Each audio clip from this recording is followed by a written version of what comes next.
Guys, this is Ashley back with another video. Before we get into the video, like, comment, and subscribe to the channel. Make sure you turn on post notifications. As we know, Nicki Minaj has been on hiatus, and a few fans are requesting a certain collaboration from Nicki Minaj. It seems like on social media, fans want Nicki Minaj and Cardi B to finally put their differences aside and do a collaboration in 2023. One Twitter user and fan said that Nicki Minaj and Cardi B need to stop being selfish and finally collaborate. And then other people are saying that, Cardi and Nicki should collaborate with Doja Cat and Lizzo and try to recreate the Spice Girls. I don't know what that really means. But people have been asking me, do I think it's possible for a Nicki and Cardi B reunion? Well, here's the thing. I definitely feel like Cardi B would work with Nicki Minaj. I definitely believe that. I don't think she'll ever admit to it because she knows Nicki Minaj doesn't like her. But I do feel like Cardi B would collaborate with Nicki Minaj because Cardi B knows that the record would go #1 instantly. That would be like another way to break the internet. And Cardi B is not going to break the internet with anybody else except, a Queen Bee or maybe possibly a Doja Cat. Those are the only other two collaborations she can do that would really break the internet. Okay? And Cardi B is a numbers girl. I don't think Nicki respects Cardi B as an artist because she doesn't write. But I do feel like if Cardi B had moved a certain way, and if she had came to Nicki Minaj and apologized for throwing that shoe, I think Nicki Minaj would have probably given her a second chance. Because if Nicki could forgive Jane T and Carisha for talking shit, I definitely feel like she would have forgave Cardi B. And even though she threw a shoe, she missed. And she ended up with a knot on her head. So it's not like she really harmed Nicki Minaj. She ended up harming herself, okay, and her reputation. But with that being said, I don't need a Cardi B and Nicki Minaj collaboration. I don't know why people every year gotta ask for a Cardi B and Nicki Minaj collaboration and say, oh, they need to come together. When the fact of the matter is, it's not something that needs to happen. What needs to happen is an R&B collaboration. Nicki Minaj, Rihanna, and Queen Bee. That needs to happen. A Kendrick Lamar and Nicki Minaj collaboration needs to happen. Cardi B and Nicki, that will be double the work for Nicki Minaj because she might have to write Cardi B's verse. It may not even be up to par if Partisan Fontaine is writing it. Okay, because he's not as creative as a lot of people think he is. But with that being said, let me know how you guys feel about it. And do you feel like they should put their differences aside and collaborate for the culture? Moving on to Doja Cat. So it looks like Doja Cat has a new status. So according to Billboard, they have announced that Doja Cat is currently the #1 female rapper of the 2020s, okay? This is year 3. So we're in 2023. So she is the #1 female rapper of the 2020s. Now, you may be wondering why Doja Cat? Well, her last album, Planet Her, was really successful. She's been topping the charts left and right. She's #1 on radio. She's the #1 artist on radio right now, beating out Harry Styles, beating out Adele, and, Taylor, the chart-obsessed queen, even beating out Champagne Thickum. So that's the reason why they probably chose her. The other female rappers are not putting out albums every other year like Doja Cat has. Doja Cat's already on her 4th album. When she drops an album this year, it'll be her 4th. Cardi B only has 1 album that she put out like 10 years ago. And then Nicki Minaj, she has 4 albums, but she didn't do any albums in the 2020s. unless we count the Beam Me Up Scotty album, which, you know, was a re-release. That wasn't original music. So that's the reason why Doja Cat is number one. And the other female rappers that put out albums, they're flopping. You know, the only female rappers that really do numbers is Doja and Nicki Minaj, realistically, in 2022. Cardi B kind of fallen off, but she do numbers too. Moving on to Scratch Off. So it looks like she is following in Nicki Minaj's footsteps, and she might be going on a hiatus. Take a listen to what she had to say on live. Period. Listen, leave the bullshit in 2022. I'm not responding to shit. This my New Year's resolution. I'm off the grid.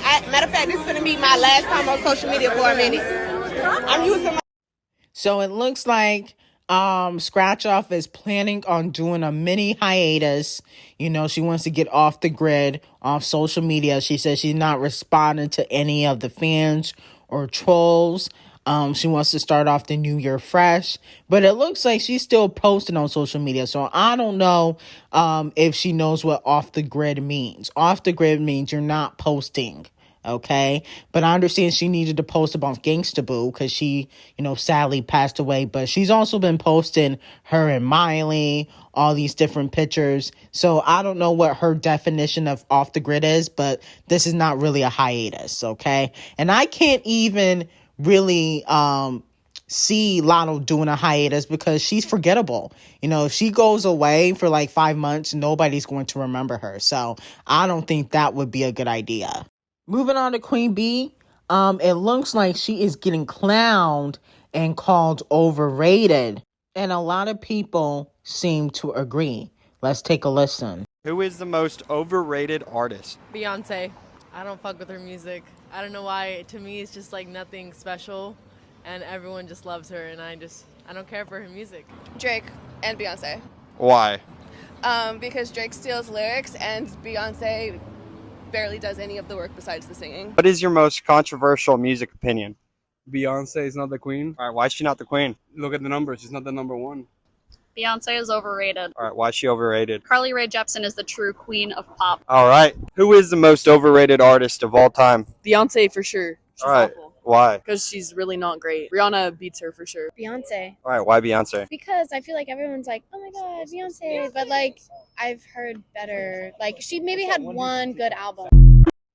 Wow. So let me know how you guys feel about that.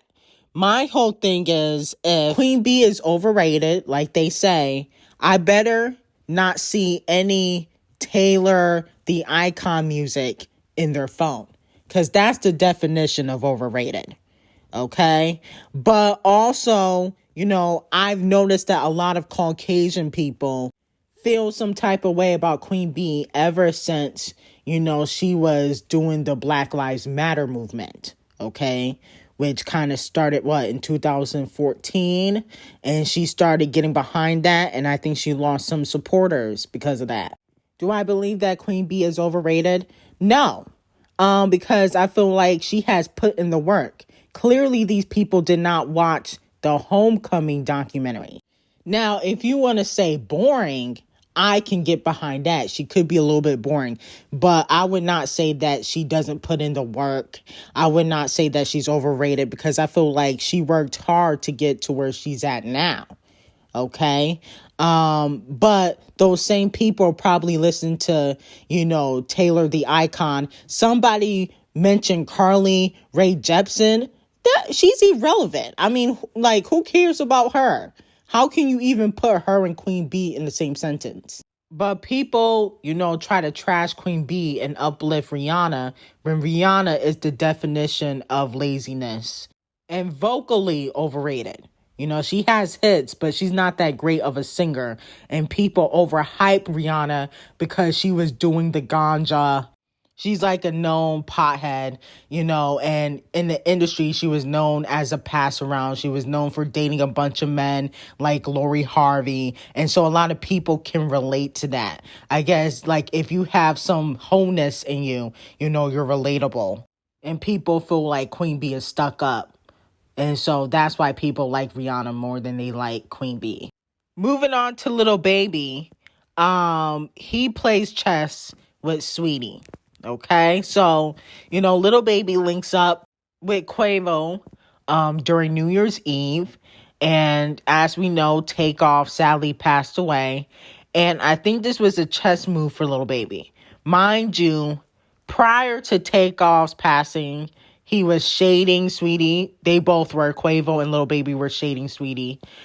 He denied even claiming her or being with her, but then he said in his music that, you know, somebody took a picture without his permission, which we all know is Sweetie. And I feel like Lil Baby and Quavo, they're definitely going to make some music together. And Lil Baby is hopping on the Quavo wave because he knows that Off the Cheat, don't mess with him.